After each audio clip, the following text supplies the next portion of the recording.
মহিলাদের সৌন্দর্যটাই বা চেহারাটাই যে শুধু পর্দা তা নয়, তাদের কণ্ঠস্বর পর্দা। আল্লাহ তাআলা এক নম্বরে তো নিষেধ করলেন, ওয়ালা তাবাররাজনা তাবাররুজাল জাহিলিয়াতিল উলা, জাহেলিয়াতের সময়ের মতো তোমরা তোমাদের সৌন্দর্যকে প্রকাশিত করো না। কারণ কি?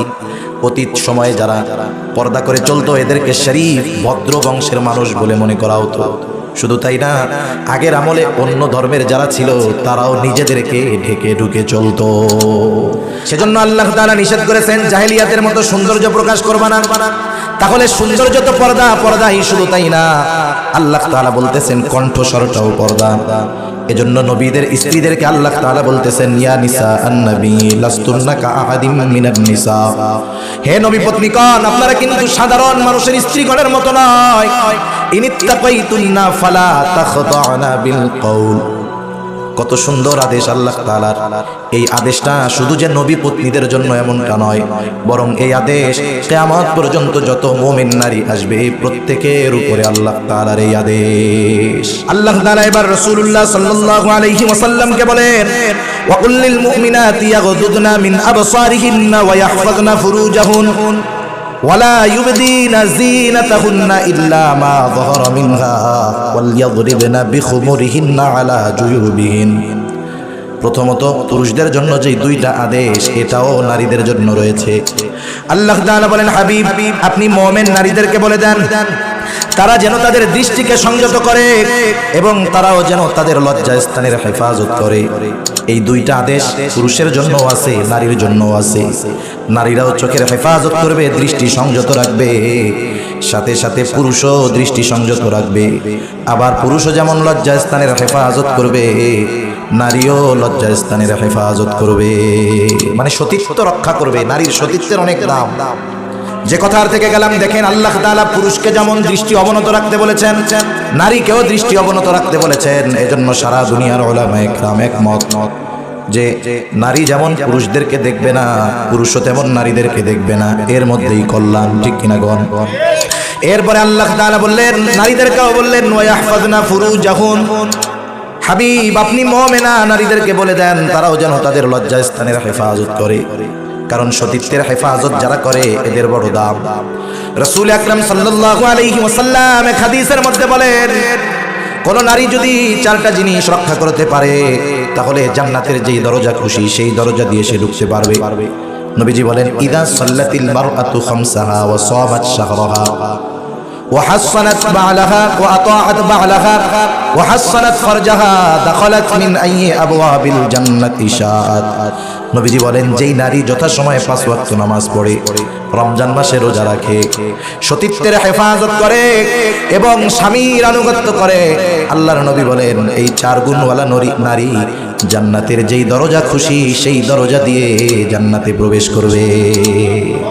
সতীত্বের হেফাজত। একটা নারীর যদি শরঈ পন্থায় একাধিক বিবাহ হয়, এতে তার সতীত্ব নষ্ট হয় না। সতী নারী কাকে বলে? যার চরিত্র ভালো। একটা নারীর বিবাহ হয়েছে, সন্তান হয়েছে, স্বামী মারা গেছে, এই মহিলা আবার ইদ্যত পালন করে বিবাহ বসলো আর এক জায়গায়, ওই স্বামীও মারা গেছে, বিবাহ কয়বার হয়েছে? 2 বার। আরেকজনের সাথে এরপরে ইদ্যত পালন করে বিবাহ হয়েছে। বিবাহ অনেকজনের সাথেই হয়েছে, স্বামীর মৃত্যুর কারণে বা তালাকের কারণে, ছাড়াছাড়ির কারণে, কিন্তু এই নারী তো জেনা করে নাই, ব্যভিচার করে নাই, সেজন্য এই নারী কিন্তু অসতী নয়।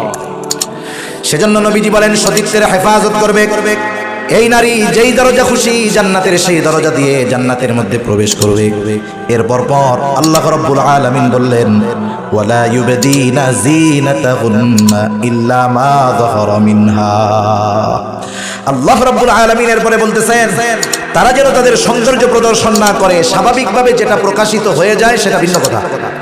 একটা হলো স্বাভাবিকভাবে প্রকাশিত করা, আর একটা হলো হয়ে যাওয়া। একটা হলো নিজে করা, আর একটা হলো অনিচ্ছায় করা। দুইটার মধ্যে তফাৎ আছে না নাই? একজন মনে করেন পর্দা ঢাইকা চলতেছে জালাবিব দিয়ে। জালাবিব হলো হিজাবের উপর এক ধরনের কাপড় এভাবে নামায়া দেওয়া, চেহারা জানি পুরুষ না দেখতে পারে। সম্ভ্রান্ত নারীরা এভাবেই চলাফেরা করতেন। আল্লাহ তাআলা এভাবেই আদেশ করেছেন যে জালাবিব, এটা বড় চাদর, এটা এভাবে নামায় দেওয়া। বোরখা মানেই পর্দা না। আমরা মনে করি বোরখাই মনে হয় পর্দার পোশাক। না না, এটা ভুল কথা। কারণ এখন তো আমাদের আধুনিক সমাজে বোরকার যে স্টাইল হইছে, এমনি কাপড় চোপড় পরলে শরীরের আকৃতি যতটুকু টের পাওয়া যাইতো, বোরখাগুলার কারণে আরো বেশি টের পাওয়া যায়। স্কিন বোরকা, টাইট বোরকা, এটা শরীয়তের পোশাক নয়। শরীয়ত বলতেছে যে সৌন্দর্য প্রকাশ হবে না, দেহর আকৃতি প্রকাশ পাবে না, বোঝা যাবে না, এমন পোশাক পরতে হবে। এই পোশাক নারীদের জন্য পড়তে বলা হয়েছে যাতে তার দেহের আকৃতি প্রকাশ না পায়, কিন্তু এমন ভাবে পরে আরো টাইট হয়ে যায়। আরো আফসোস যে জামানা যত যাইতেছে আমাদের মা বোনরা টাইট ফিট পোশাক পরতেছে, আর পুরুষেরা দিন যাইতেছে পোশাক আরো ঢিলা করতেছে, ঠিক কিনা বলেন? অথচ নারীদের জন্য পোশাক ঢিলে ঢালা পরার কথা বলা হয়েছে যাতে দেহের আকৃতি, দেহের আবহাওয়া টের না পাওয়া যায়। হযরতে খাতুনে জান্নাত ফাতেমা রাদিয়াল্লাহু তাআলা আনহা যখন উনি মারা গেলেন, মারা যাওয়ার আগে স্বামীর কাছে বলে গিয়েছেন যে আমার দাফনটা হবে রাতের বেলায়, জানাজা হবে রাতের বেলায়। কেন? কারণ মানুষকে কাফন যখন পড়ানো হয় পেঁচায়া দেওয়া হয়, তাই না? তখন কিন্তু ওই লোকটার শরীরের আকৃতি বোঝা যায়। ওনাকে কোনো মানুষ দেখেন নাই, উনি মোটা পোশাক পরতেন, মোটা কাপড়ের পোশাক পরে পুরা দেহর মাথার উপর থেকে কাপড় ছেড়ে দিতেন। যখন ছেড়ে দিতেন চারদিকে কাপড় ঘিরে যাইতো, চিকুন না মোটা টের পাওয়া যেত। কিন্তু যখনই কাফন পরানো হবে, কাফন পরাইলে যখন পেঁচায় দেওয়া হবে শরীরের আকৃতি টের পাওয়া যাবে। উনি এটুকুও চান নাই যে মৃত্যুর পরে এভাবে কেউ দেখবে আর বলবে যে নবীজির কন্যা ফাতেমা চিকুন ছিল, খাটো ছিল, লম্বা ছিল। এতটুকু কথাও জানি দুনিয়ার মানুষ না বলতে পারে, এজন্য আমার দাফনটা করবেন রাতের আধারে। সুবহানাল্লাহ। চিন্তা করে দেখেন আর আমাদের অবস্থা কি হচ্ছে। পোশাক দ্বারা নারীর উচিত ছিল সৌন্দর্যকে ঢেকে রাখা, আর যেই মেয়েটার চেহারা ভালো না সেও পোশাকের মাধ্যমে নিজের চেহারাটাকে আরো ফুটায় তোলার চেষ্টা করে, ঠিক কিনা বলে? সেজন্য অনিচ্ছায় যেটা প্রকাশিত হয়ে যায় সেটা ভিন্ন কথা, কিন্তু ইচ্ছা করে সৌন্দর্য প্রকাশ করার অধিকার ইসলাম তাদেরকে দেয় নাই। শুধু তাই না, পর্দা হলো দুই ধরনের। একটা পর্দা হলো যাদের সাথে দেখা দেওয়া জায়েজ তাদের সাথেও পর্দা আছে, আরেকটা হলো যাদের সাথে দেখা দেওয়া যাবে না তাদের সাথেও এক ধরনের পর্দা। মনে রাখতে হবে যাদের সাথে দেখা দেওয়া জায়েজ, যেমন বাবা, ভাই, সন্তান, ভাইয়ের ছেলেরা, বোনের ছেলেরা আছে না, এদের সাথে দেখা দেওয়া কি জায়েজ। মনে করেন এক স্বামীর সাথে বিবাহ হয়েছে, ওই স্বামীর আগের পক্ষের সন্তান আছে, তাদের সাথেও দেখা দেওয়া জায়েজ আছে। যাদের সাথে দেখা দেওয়া জায়েজ আছে তাদের সাথেও পর্দা আছে, যেন তেন খুলে রাখা যাবে না।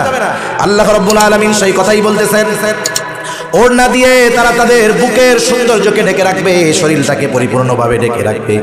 তাদের সামনে চেহারা খোলা থাকলে কোনো অসুবিধা নেই, কিন্তু এমন না ওড়নাবিহীন শুধু জামা গায়ে দিয়ে বাবার সামনে, ভাইয়ের সামনে, এমনকি যেই সন্তান বালেগ হয়ে গেছে এমন সন্তানের সামনেও যাওয়া বৈধ নয়। কেন নয়? আসলে কথা পর্দার বিষয় দিয়েছেন তো, এই জায়গায় এমন এমন কিছু কথা জানানোর দরকার, বলার দরকার, যা ছোট মানুষের সামনে বলা যায় না। আমাদের সমাজ যে এখন কত খারাপ হয়ে গেছে, অকল্পনীয় খারাপ। 20 বছর আগে না, 10-15 বছর আগেও যেটা আমরা কল্পনাও করি নাই ওই রকম অনেক কিছু এখন ঘটতেছে। মুরব্বীদেরকে যদি জিজ্ঞাসা করি, আপনারা 10 বছর আগে, 20 বছর আগে, 30 বছর আগে এ কথা চিন্তা করছেন যে নিজের মেয়েকে আপন বাবা ধর্ষণ করবে? চিন্তা করছেন? এগুলা বলা যায়, চিন্তা করা যায়, কত জঘন্য, কত নিকৃষ্ট কাজ। সমাজে একটা দুইটা নয়, প্রকাশিত তো হয় শত শত। যেই ঘটনা শত শত প্রকাশিত হয় ওই ঘটনা সমাজে হাজার হাজার আছে, ঠিক কিনা বলেন? নিজের মেয়েকে, নিজের মেয়ে, নিজের ঔরসজাত সন্তান মেয়েকে বাবা ধর্ষণ করছে। এই টেন্ডেন্সি কেন তৈরি হচ্ছে জানেন? এই টেন্ডেন্সি বা এই চিন্তাধারা আসার অন্যতম কারণ হলো পাশ্চাত্য সভ্যতা তাদের যেই সংস্কৃতি আমাদের মধ্যে ঢুকায় দিচ্ছে। শরীয়ত কত জটিল আপনি যদি বুঝতেন। বাবা, স্ত্রী, সন্তান, ভাই বোন একসাথে বসে বসে ভারতের সিনেমা দেখতেছে, ইংরেজি সিনেমা দেখতেছে। এই নজর কেন হেফাজত করার দরকার? চোখের পর্দা কেন দরকার? চোখের পর্দা তো এই জন্য দরকার কারণ চোখ থেকে একটা দেখার পরে পুরা শরীরের ভিতরে এটার অ্যাট্রাকশন আসে, প্রভাব আসে। যে যেটা দেখে ওই ধরনের মন মানসিকতা তখন তার মধ্যে আসে। সিনেমা যখন দেখে, নাচ গান দেখে, অশ্লীল জিনিস দেখে, তার মাইন্ড ওইটাকে গ্রহণ করে ওই ধরনের কাজ করতে তাকে উদ্বুদ্ধ করায়। ভালো কাজ যখন দেখে, দ্বীনের কাজ যখন দেখে, ভালো কাজে শরীক থাকে, মক্কা মদিনা দেখে, দ্বীনি মাহফিল দেখে, তখন তার মধ্যে আরেক ধরনের অনুভূতি কাজ করে। একসাথে বসে সিনেমা দেখতেছে মা বাবা, সন্তানেরা একসাথে দেখতেছে, অশ্লীল দৃশ্যগুলো দেখতেছে, কিচ্ছু মনে করতেছে না। মনে করেন এই সময় খায়ে সাত বসত বাবা যদি মেয়ের গায়ে হাত দিয়ে দেয় কি হবে? মাসালা ওলামা ইকরামের কাছ থেকে জেনে নিলেন। সমাজে এই ধরনের অপরাধ অহরহ সংগঠিত হইতেছে। আমাদের বাংলাদেশের ইতিহাস বলতেছি, ঘটনা বলতেছি, আপন সন্তান তার মায়ের সাথে জেনা বিচার করতেছে। মুসলমান ঘরের সন্তান, মুসলমান ঘরের সন্তান কেন করতেছে জানেন? পারিবারিক ভাবে পর্দা নাই, পরিবারের মধ্যেও পর্দা আছে। যখন ভাই যুবক হয়ে যাবে, ওই ভাইয়ের যদি খারাপ অবস্থা থাকে, বোঝা যায় যে তার নৈতিক চরিত্র ভালো না, তখন বোনের ওই ভাইয়ের থেকে দূরে থাকতে হবে, হেফাজতে থাকতে হবে। আমাদের সমাজের মধ্যে এগুলো নাই। সেজন্য মা বোন যারা শুনতেছেন, আপনাদেরও বাবার সাথে ভাইয়ের সাথে পর্দা আছে, তাদের সামনে